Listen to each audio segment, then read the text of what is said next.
All right, good afternoon, everybody.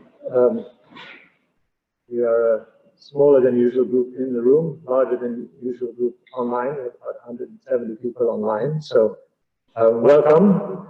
And before I introduce our guest speaker for today, I want to introduce a board member of the Busch School, Juan Pablo Segura. If you could just stand and be welcomed. We can give an applause. So, some of you will recognize Mr. Segura. He spoke at our CEO lecture series last year, and you remember there were donuts handed out. That's his business. So you're probably not giving away any buildings today. So allow me to introduce Jodie McLean, who's going to be our speaker tonight. She's CEO of Edens. The company is one of the leading private owners, operators, and developers of retail real estate. It's a company that she's been with for 25 years. She joined them as an intern 25 years ago, now as the CEO. Overall, she's been responsible for the development, redevelopment, acquisition, and disposition of more than 15 billion in retail assets. What's distinctive about Edens and why we thought that you would be interested in hearing from Jodie is that Edens has a real commitment to not just developing real estate. They see themselves as in the business of creating a sense of engagement among neighbors, among the places where they're building. So in our terms, they're not just about making money, they're about making the world a better place. So in their case, creating better places, as it were.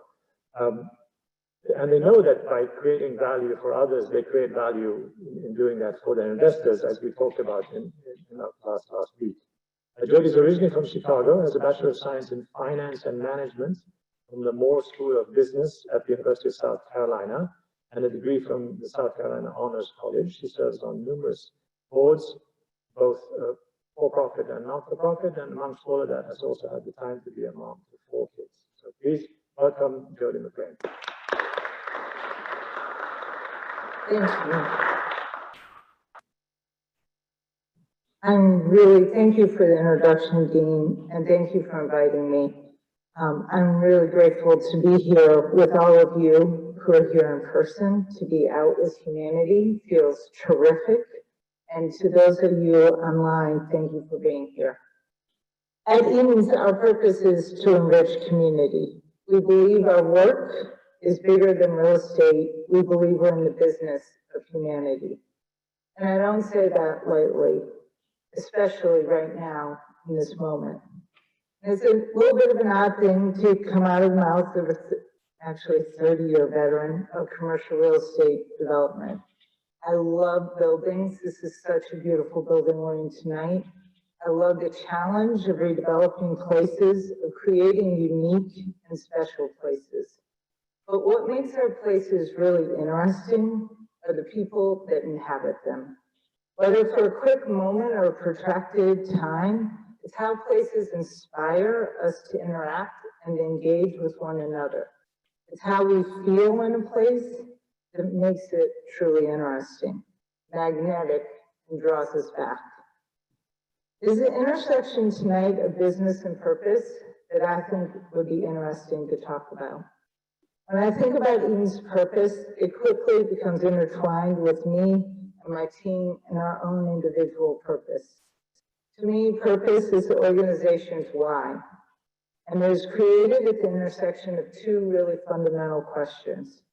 First, who are we? Or asked in another way, what is the organization's authentic and distinctive strengths? And the second, what need do we fill? Or asked in another way, what societal need do we meet? About 15 years ago, we went through a journey at Edens to define our purpose that ended with enriched community. 2 very simple but powerful words.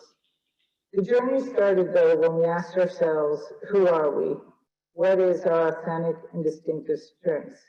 And what societal need or societal problem are we trying to solve?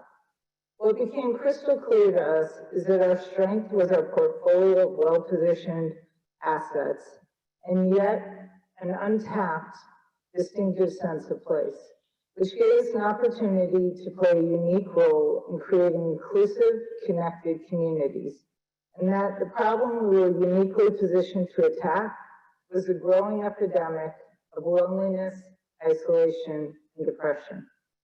We now do this by creating places that are designed, curated, and activated to inspire 3.5 trips per week, 5 hours of dwell time.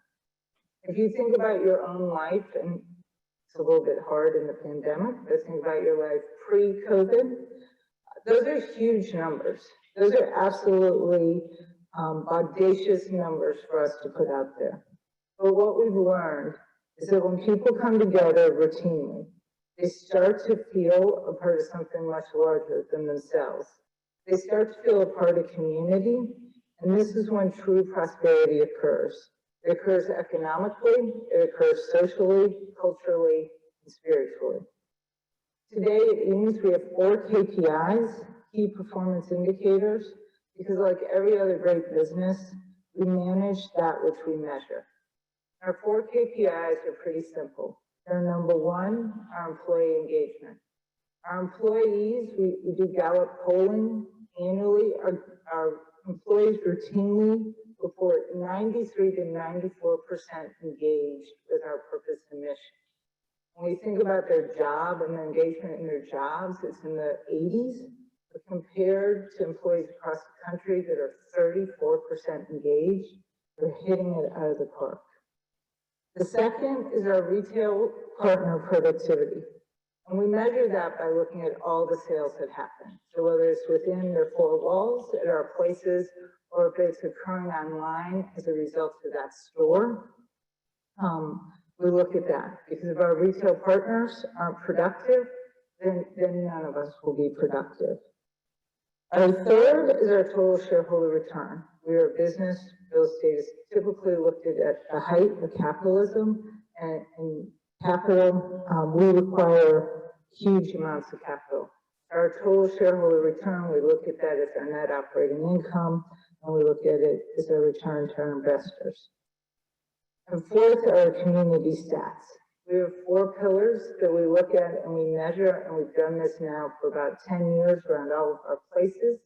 We look at crime, we look at education, we look at health, and we look at opportunity. We also report annually on sustainability goals. We are currently carbon neutral in our what we call common areas that we control, and have a goal to be carbon neutral by 2025 throughout our entire 15 million square feet. And we're reporting on diversity and inclusion. So when we look at this, it's an endless loop. Let me start where I finished. Our people are 93% engaged with our purpose and mission. To them, the purpose and mission is spoke most highly in these stats.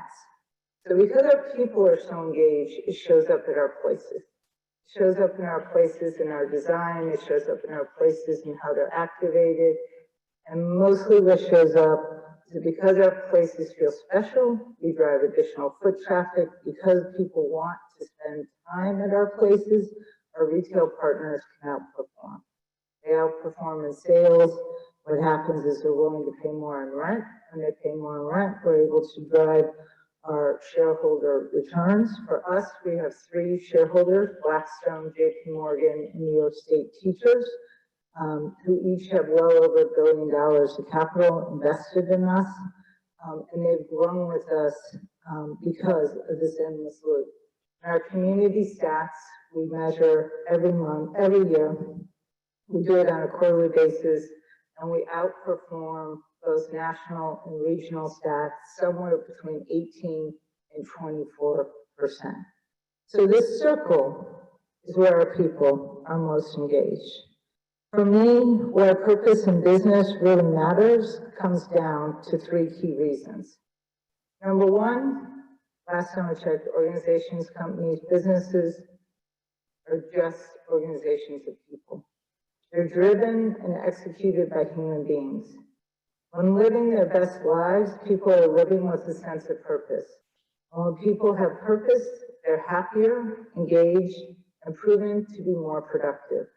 Happier employees work harder, work better together in teams, and are generally more productive. According to Gallup, in a recent poll, they're 22% more productive. Innovation is the lifeblood of any business. and has happy employees that are inspired enough to think outside the proverbial box and come up with creative solutions that organizations need.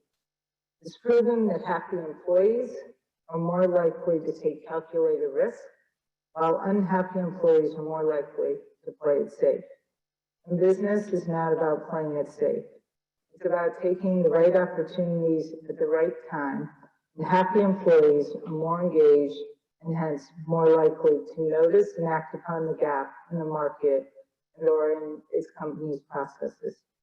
And finally, happy employees create a supportive environment in the workplace that encourages everyone to learn from their mistakes rather than fear them. We have a culture, we hope, of failing fast at Edens. Mistakes can be a powerful learning tool that can open the door to unforeseen success. And employees who are afraid to make mistakes stand to miss out on these important learning opportunities. Number two, there's a growing evidence that companies that are purpose-based and take a long-term view and hold themselves accountable outperform others. Clarity of purpose brings a clarity of priority and helps eliminate distractions, giving you a framework to constantly reshape your value proposition and in some ways see around corners. A recent study found that companies that operate with a clear and driving sense of purpose beyond the bottom line and the goal of just making money outperform the S&P 500 by a factor of 14. McKinsey's produced a study that looked at 615 large and mid-cap U.S. publicly listed companies over a 15-year period.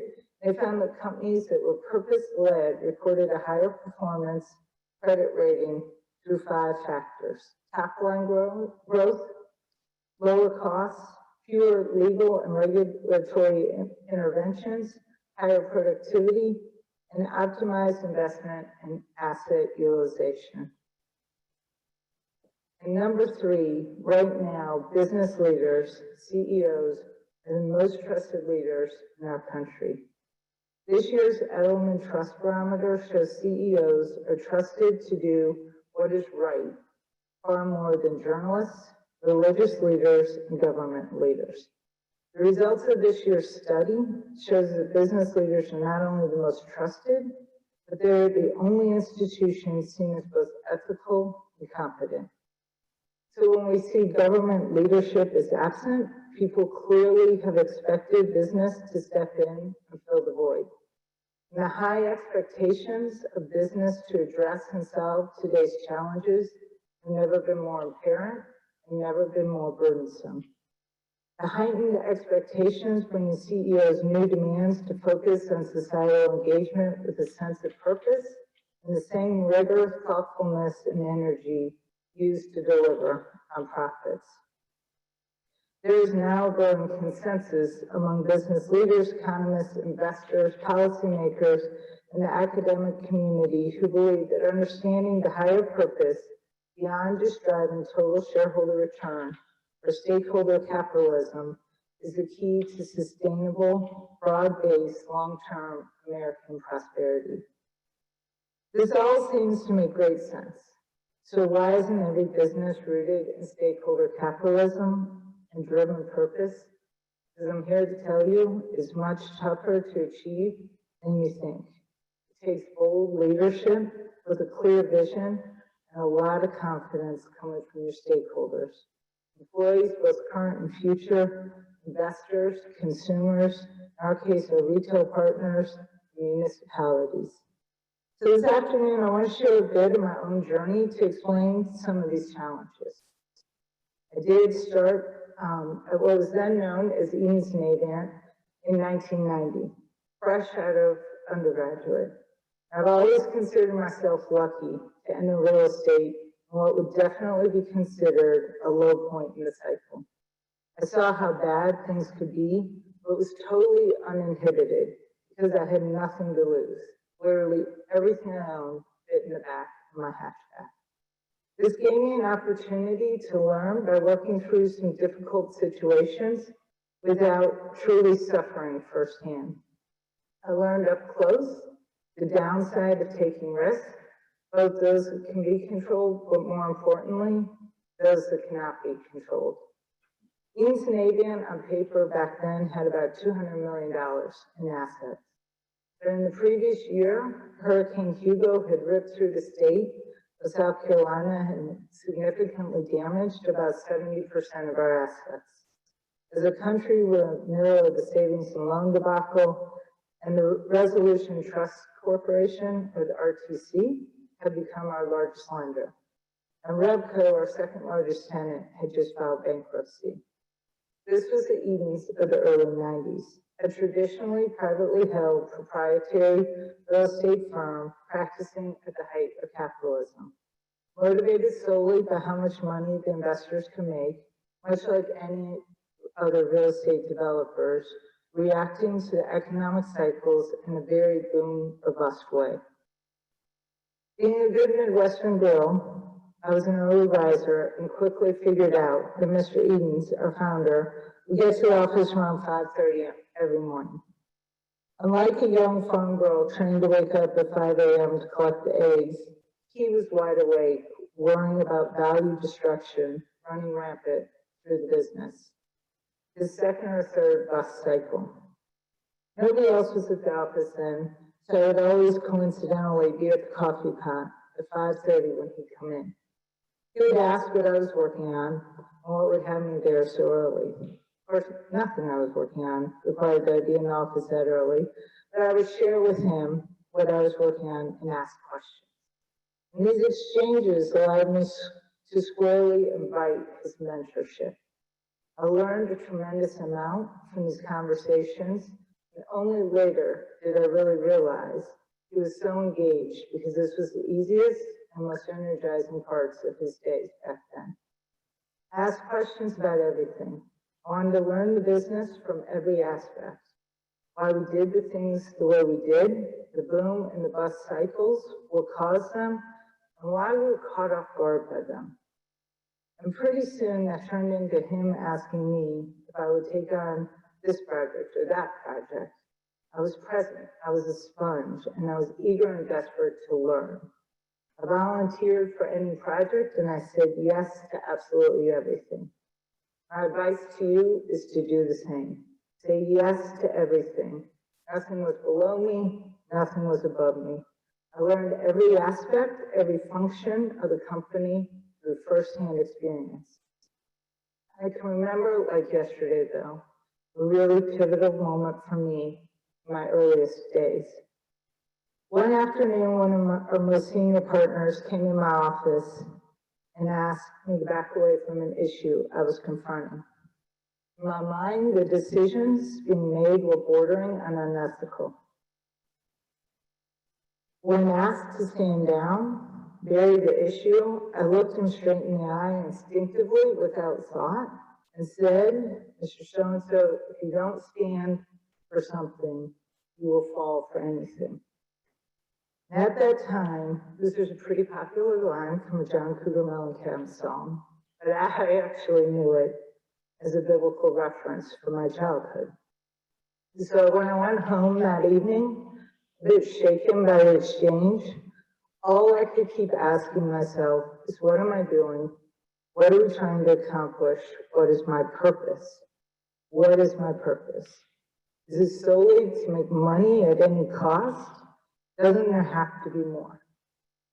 This was my first real questioning and searching for purpose. I refused to back down. I considered leaving, but I wanted to be a part of the solution and tactically work through it with Mr. E. But this nagging desire for purpose was left unfulfilled.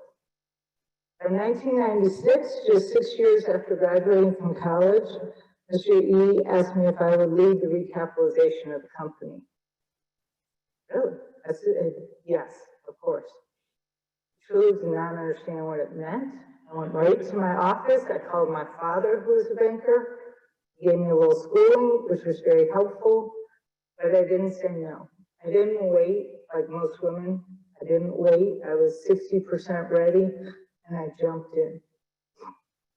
I worked harder than anyone else, and we executed this trajectory-altering transaction flawlessly. Might be a little stretch to say flawlessly, a few speed bumps, but we did it. And after we closed the transaction, we had an institutional capital partner that had not only financially stabilized the company, but was really ready to grow it. So right after closing, I was sitting in the room. I wasn't invited to the table, I wasn't sitting at the table, but I was in the room when the discussion was being had over who should be the chief investment officer and drive the growth strategy of the company going forward. All the men at the table talked about me like I wasn't sitting there, saying how I wasn't ready for this responsibility or that, but there was a small, still voice within me, the one I was raised to listen to when I heard it. And it said, fear not and do right. And finding comfort in my complete discomfort in the room, I finally stood up, not waiting to be tapped on the shoulder, looked them all straight in the eye, and said, yes, I accept Chief Investment Officer job that you're trying to talk yourselves out of giving to me. Thank you. I'm going to go have my business cards made. And they let me go because after the execution of this transaction, they had confidence that I would create a lot of personal wealth for them. And I didn't let them down. That's my next big piece of advice for you. Don't ignore that still voice within. Find comfort in your discomfort. Prepare every day to never lose touch with that still small voice and have the confidence to follow it. And from that moment in 1997 until 2002, I put my head down and I singularly focused on growing the portfolio and being the very best deal transaction person I could be. Not trying to do multiple things anymore. I focused on the singular job, and I became the most prolific acquirer of retail real estate in the country during this time.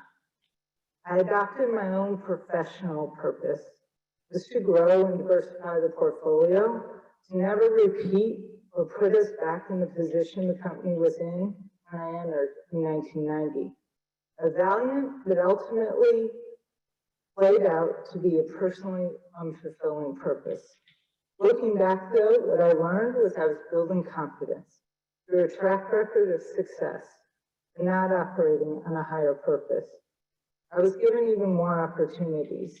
Success begets success.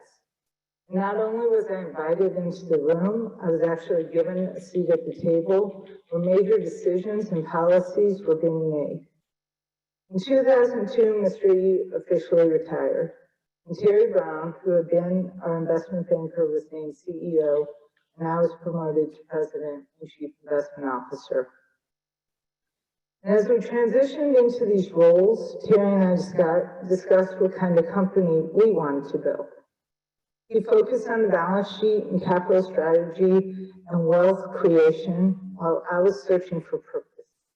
I described a purpose-driven company, a company with a mission that made societal impact. So we took our new roles and started out to conquer the world of commercial real estate. He was to become the balance sheet expert, and I was to become the steward of cultural organization, portfolio, and investments.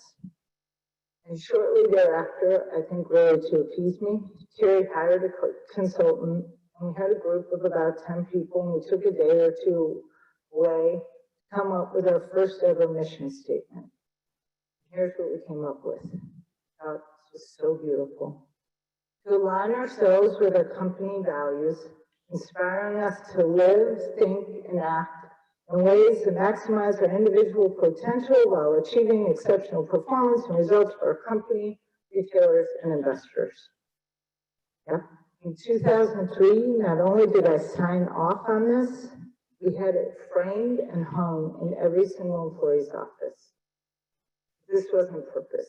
That's not purpose. It was a goal that we aligned with financial metrics annually. I was continuing to soar in my professional life. I continued to feel more and more like something was missing. A small part of me was shriveling up. The adrenaline of deal flow was intoxicating, and the financial success was dazzling. And then came 2006.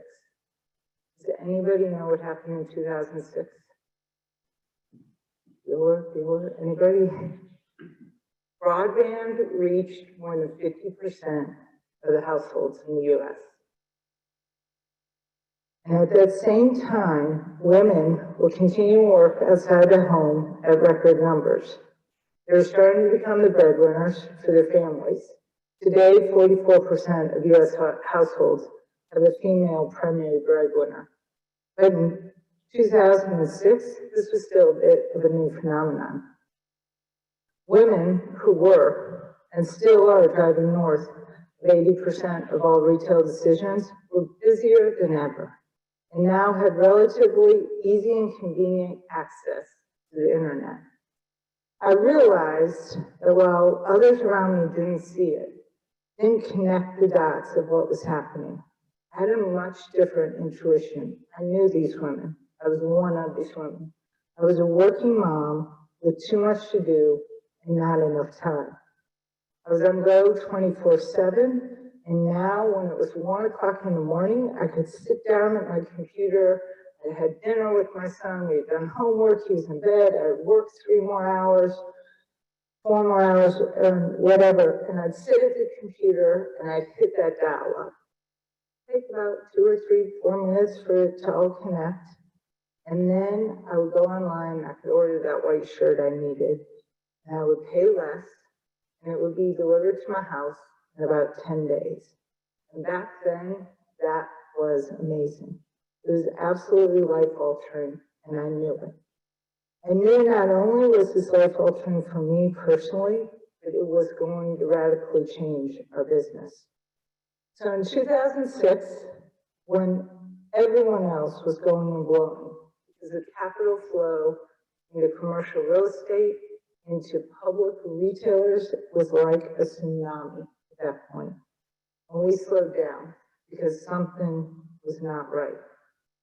And in those moments of slowing down, I allowed myself to feel me. Me, the person, me, the human. And I was empty. My soul was drained. My career was great. My son was healthy. But I was lonely and I was disconnected. I was busier than ever, but I was rudderless at the same time. And at that time, that still small voice appeared and said, "Too right, fear not." I was, in that moment, completely void of purpose. I was going and blowing, but without a deeper purpose, it felt like there was trouble around the corner. And the right thing to do was to slow down. And it's scary to go slow when everyone else is still full throttle ahead. Because I had built a track record that established the confidence of my peers and our investors, I had a seat at that proverbial table, and they were willing to follow and say no to the status quo. So in late 2006 and 2007, while everything else around us seemed to be moving at what we thought back then was warp speed, we asked ourselves the really tough question. What are Eden's, we were Eden's Navant, authentic, distinctive strengths? And what problems are we trying to solve? What societal need does Eden's meet that will not be met by the internet? Going through this exercise, we didn't arrive at a new mission statement at a day or two. We went really deep. We read books, we traveled the world, we toured places looking for inspiration, and we challenged one another over and over and over again. This time it felt like where conventional wisdom of capital at the time was headed was not sustainable. And that continuing to meet our financial and operational metrics by just doing the same things over and over again is no longer viable. By pushing ourselves to think about these major questions, it brought absolute clarity and absolute priority. By late 2007, we sold off about $500 million of assets, and we significantly paid down our debt.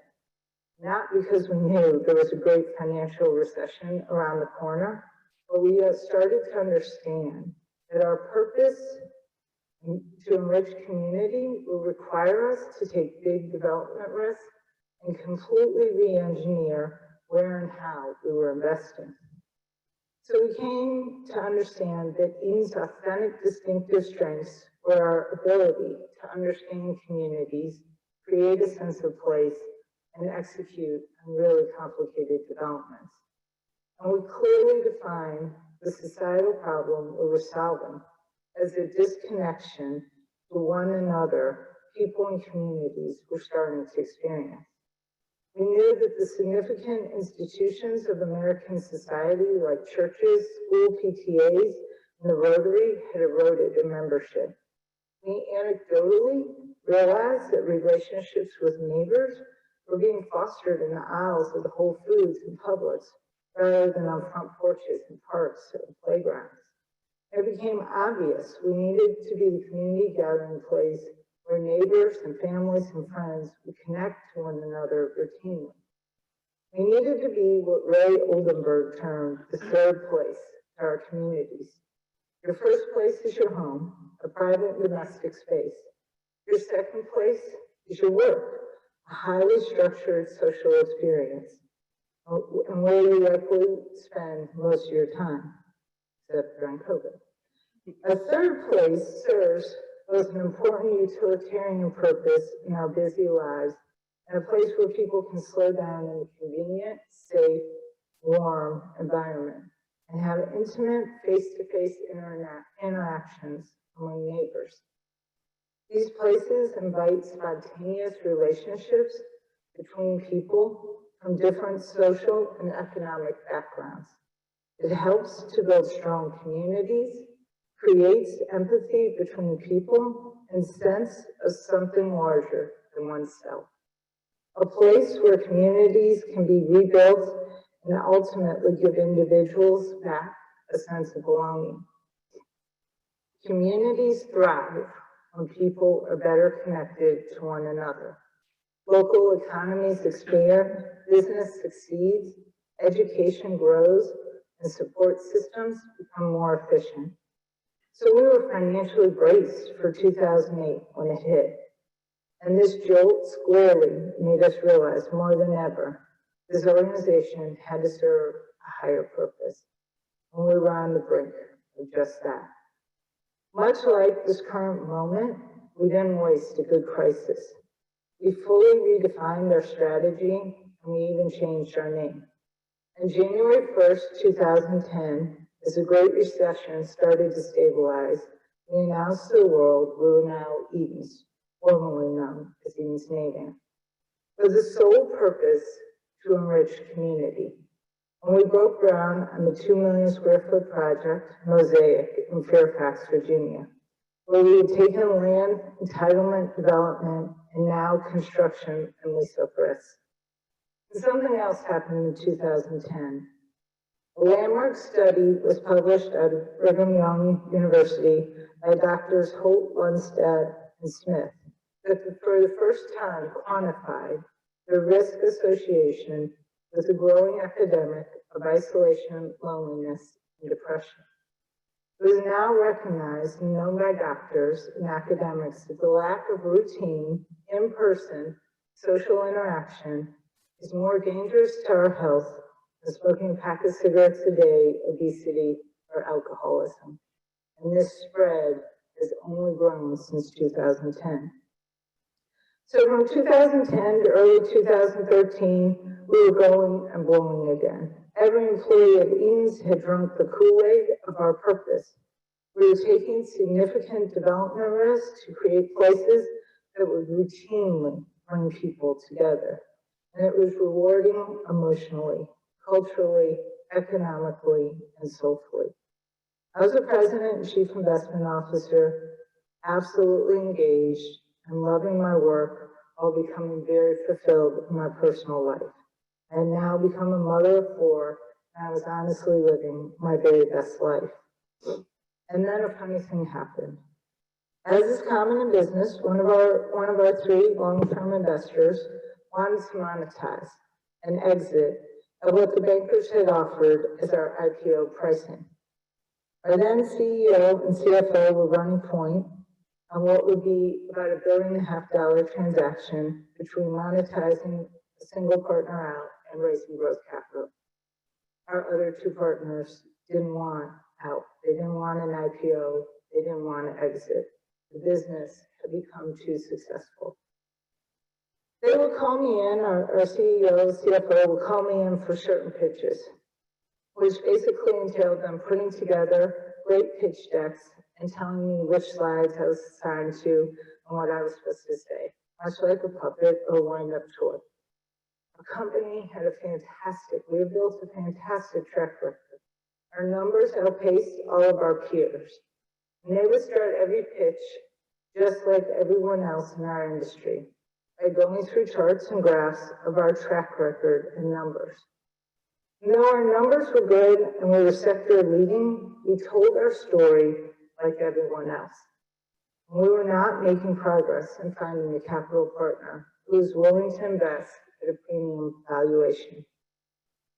Finally, one day, several months into this, that same still, quiet voice showed up. Fear not, you right. I again found comfort in my discomfort and suggested that I wasn't going back in to any more pitches unless we were willing to shake things up.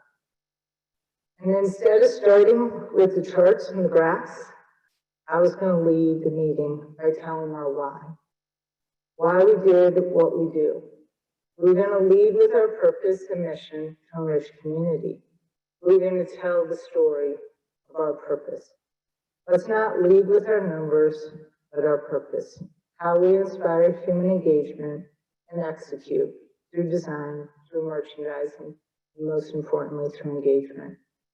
No numbers, just mission, purpose, and values. And I promise you, I did not sound or look like anyone else who had ever entered the halls of Blackstone. I would tell the story that differentiated us. I gave the story of our purpose, and then the CEO and the CFO, they followed with all the glorious numbers and charts and graphs. And to me, this was just a simple and obvious tweak to how we were presenting the story of Edens. But all of a sudden, we had multiple people at the table wanting to perfect a $1.5 billion transaction with us. There's a little bit more that you understand. Knowing our purpose and leading with it allowed us to speak with clarity and distinguish ourselves not only in the present, but in our vision moving ahead. We've had an incredible expansion of our brand, footprint, value, and creation since 2006. We've gone from being about a $2.7 billion entity to today being about a $6.5 billion entity. Our employees are more engaged than ever. And up until March of last year, our retailers were driving sector-leading sales. The total shareholder returns were outperforming the industry. Our first quarter financials of 2020 were record-breaking for us as a company. And most importantly, our community stats were performing at all-time highs. We had fully distinguished what was happening at our properties. So here I am, starting my 7th year as CEO, and 11th month into a pandemic that tried to shred everything this company stands for, and our sole purpose to enrich community. If you had asked me on April 1st, I think that was about when I was asked to speak here. If you had asked me on April 1st about purpose and Edens, I probably would have been a little shaky in my response. I had to dig deep when I woke up and saw that 70% of our retail partners, for context, we have 2,600 retail spaces in our portfolio, but 70% of our retail partners have been closed by the government. I was given the gift of a lot of quiet, thoughtful time in April and May Calendars were clear, priorities shifted, and nights were without sleep. And that still, quiet voice never left my side. With some time and perspective on the pandemic, one thing has become very clear to me. Edens was prepared. We weren't caught without a seat when the music stopped. No, we were not ready for the government to shut down 70% of our revenues. We weren't ready for that mandate. But we were prepared for the long-term impacts. And by that, what I mean, the long-term impacts we'll see from COVID is the acceleration of several key trends that we were clearly focused on prior to COVID as a result of having a really clear purpose that allowed us to bring clarity of priority and helped us eliminate distractions. A purpose that gave us a framework to constantly reshape our value proposition and in many ways continue to see around corners. Acceleration of e-commerce, rationalization of retail, hyperlocalization, and the reshaping of how people are working were all well studied and issues we've been making decisions around for years. Of course, our world post-COVID will look materially different than the one we entered the pandemic. But we're using this time to double down on community and once again reconnect and truly understand our purpose. It's clear to me more now than ever before we need community. Our well-being, the well-being of our communities, and our collective prosperity depends on it. So with that, before I turn it over for questions, I would just say I'd love to encourage you to think as you're going forward, along with institutions that have a clear sense of purpose, that aligns with your own values, that will accelerate your personal and professional success. Over time, figure out your why. Working without purpose is a lost time, it's a lost opportunity, and it's lost fulfillment. As you're starting out, give yourself permission to take risks and say yes to all opportunities. Be open and watchful for that still small voice within and trust it. Find your comfort in your discomfort and then be willing to break things. The status quo is not sacred. The comfort found within the herd cannot rival the thrill of leading. And finally, be a part of your own community. Be a good neighbor. Smile, say hello as you walk by someone. Make an effort to engage. You'll be so much happier and will make others happy by doing so. Community members, or as we refer to them, consequential strangers, they were vital to our well-being, our growth, and our day-to-day existence. They anchor us to something larger, enhance and enrich our lives, offering opportunities and information beyond the purview of our inner circles, and absolutely make life more interesting.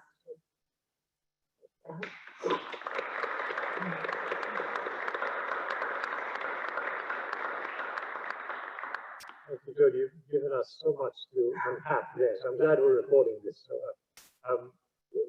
now it's time for questions for anyone in the room or online. And do you have any already? Not yet. Okay, so those who go online, now is the time you can type questions into the chat box, and then Bill will read them out. But if I could take Dean's privilege and give my first question.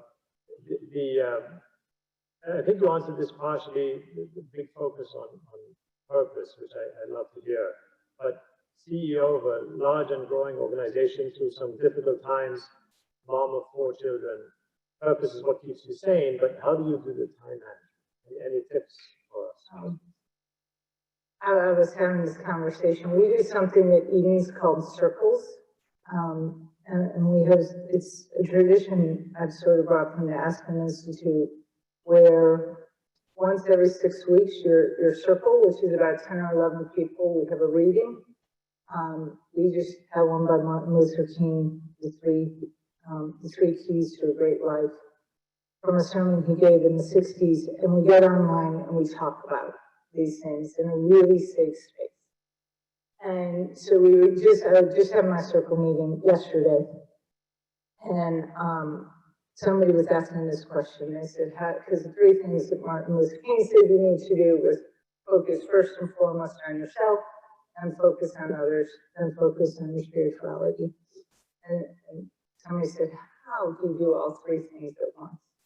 And it's much saying, is having a career and having 4 kids, and my answer is be present. That's my only answer. I don't believe that there's ever a balance, except if you can find a way to be present in the moment. When I am home, except during COVID, I intentionally am at home. I don't bring my office home with me. I don't bring my things home with me.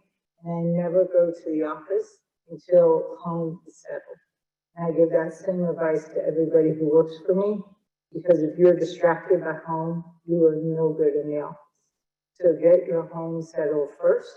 If that means for me getting my kids to school, if that means, helping get my husband, whatever that means, I get home settled. And when I am at work, I am singularly focused on work. My kids text. They don't really ever call, but during the workday, but they text nonstop. I will say that. But we have this unwritten rule that that is my time to be focused. So I try to be present. I'm here tonight. I'm here with you all, and I'm grateful to be here. And this is where my mind and my soul and my heart is present. Thank you. Questions in the room or online? So we do have a question from the chat. First of all, thank you so much for your great speech. Do you have any tips for finding that purpose that drives your professional life? And that's from Maureen Pierce. I think that is a great question. And I would start by asking yourself the same questions you ask in an organization. It took me maturity too. I think in this room, and I watch this with my own kids, they want to have this purpose immediately as soon as they graduate from college. But I think it takes time and experience a little bit to understand it, but and to understand yourself. Your 20s when you get out of school are such a radical, beautiful time to really get to know who you are as a person. It's the first time nobody's telling you the time you have to be at class or get up or go do this or do that. It's just this beautiful time. But ask yourself, what are your own unique strengths, and what are the problems and that you really want to solve? And if you can understand your own values too, and I say this to everybody who interviews with Edens, we have 8 values. 8 is too many, but we've always had the same 8. That's what we have. And if they don't resonate with you as a person, doesn't mean we can't be best friends. It doesn't mean we can't have a lot of donuts together, but it probably just isn't the right place for you to work. So I think you can find your own purpose, but you have to ask tough questions to yourself. You have to be willing. You have to be willing to explore. It comes with time. Be patient, and find your values and align, most importantly, in your first job with a company who has a shared value. Thanks. We have another question in from the chat. Tell us more on volunteering. Why would you do more work and not get paid? That is a great question. And that is from one of our professors. That is a fantastic question, and I love that question.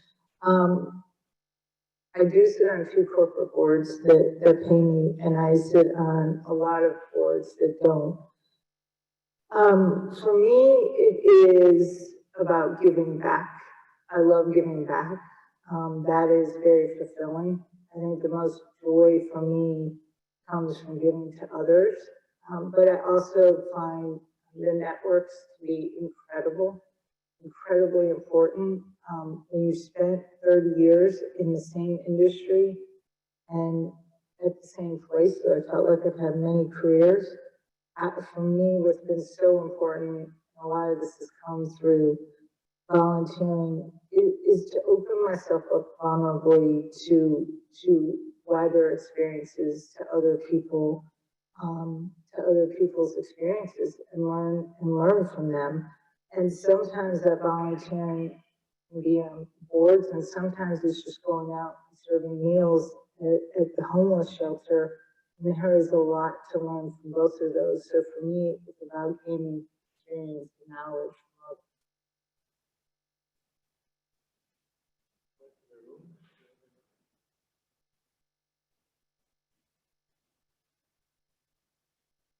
Got a question. So how do we want to?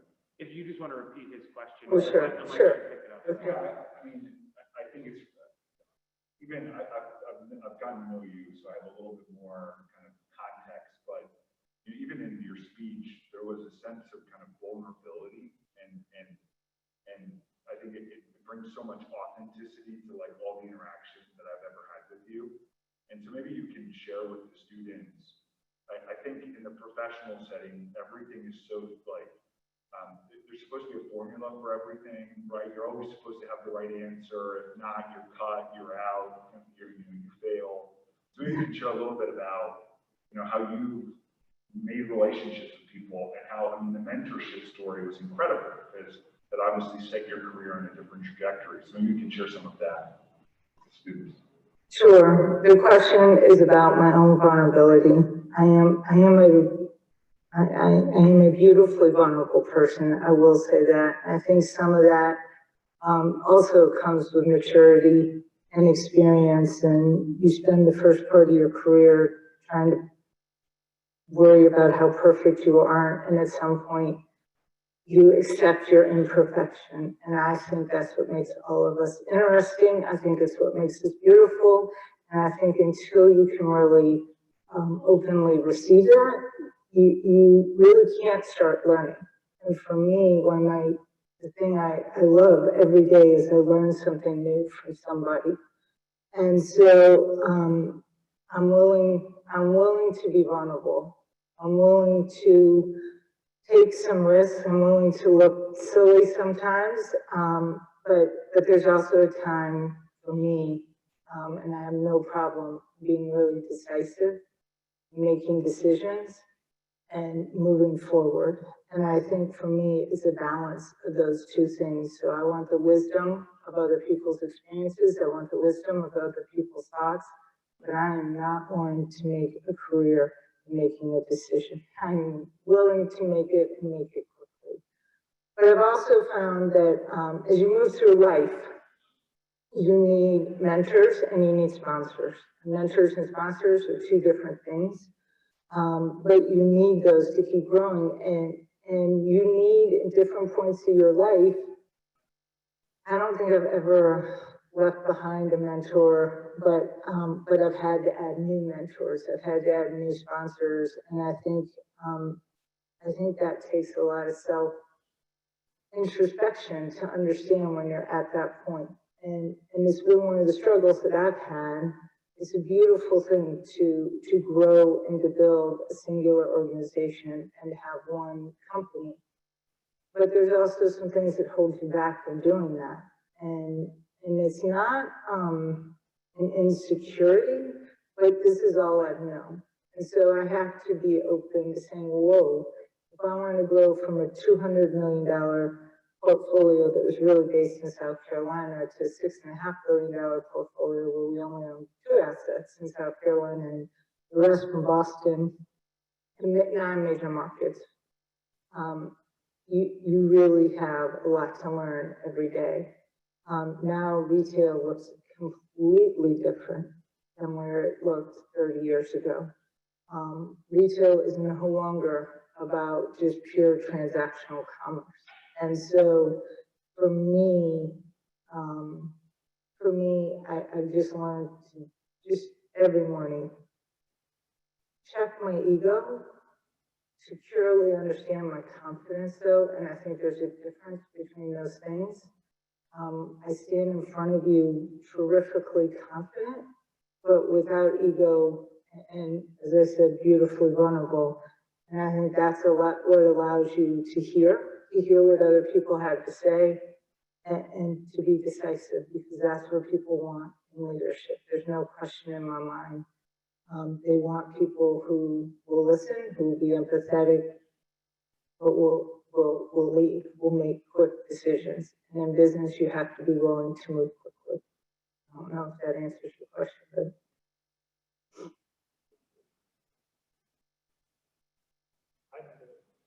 Yeah, very good.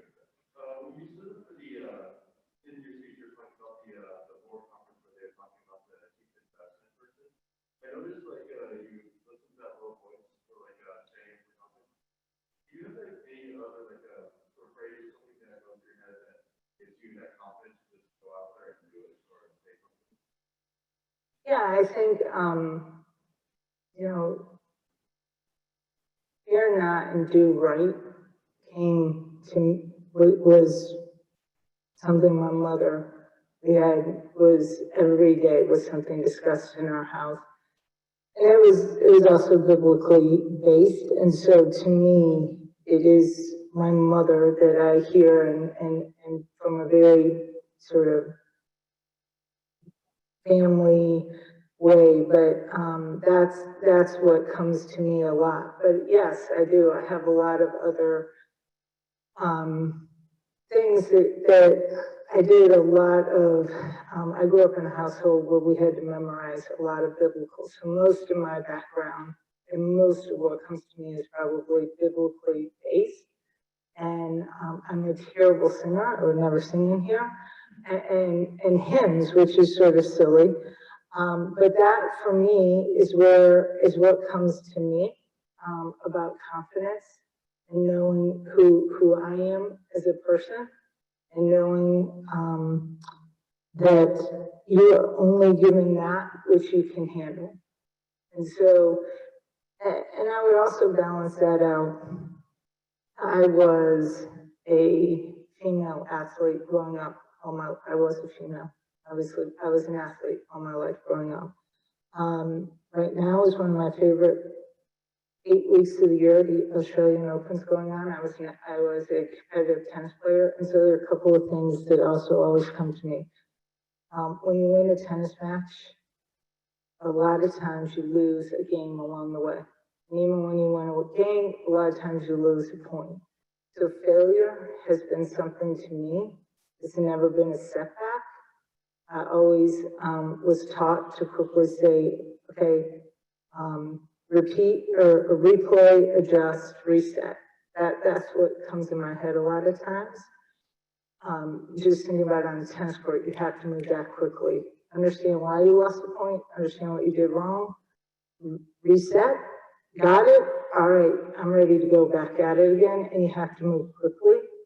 And then the third thing, I was also a really competitive, played in Olympic training for field hockey. And when I was a senior, we were going undefeated, and we were one of the last games of the year, and we were tied. I'll never forget this. We were away, and we were tied, and we went into overtime. And I was a forward, and I had a clean break on goal, but I didn't have the perfect setup. And because I didn't have the perfect setup, and I can tell you exactly how my feet, everything had to go to take the shot. I didn't have it. I didn't take the shot.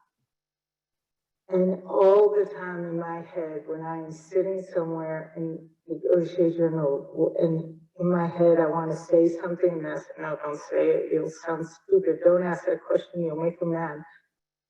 Take the shot. I hear it all the time in my head. Take the shot. Had I taken the shot, maybe it would have gone in, maybe it would have gone right, maybe the goalie would have gotten it, but who knows what had happened. I didn't even put myself in the game. And so those are the things that come to me all the time, but out of my own experiences. So I gave my husband the speech to read, and he said, "Where's to take the shot?" I say it way too much. I said, I don't have enough time for that story, but I had to throw it in there anyway. But take the shot. And I especially say that to the young women. The young women who sit back and they want to wait till everything's perfect. Just go for it. I promise you, the men are doing it when they're 65% ready, set up. Just take the shot. We have one more question, it looks like. What route or steps do you suggest a business student takes with interest in commercial real estate? Oh, man, you could call me. I think there's, I don't know what year this person is. If you're, I understand most people are either a freshman or a senior. If you're a freshman, do internships. This city is loaded. I don't know if you're online, if you're in DC or if you're somewhere else. Do an internship, get involved, understand the business. That's what I would say. It is a terrific, whether you're in retail, whether you're in office, multifamily, everybody wants to be in industrial right now. Do an internship, understand how the business runs. The years I spent understanding finance, understanding how value creation happened was invaluable to me.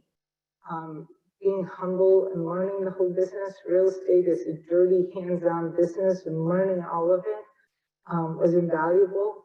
But no job should be beneath you. Get in, go into property management, take an internship, get experience. I think that's the best way to get exposure, probably to any industry, but I would highly encourage that.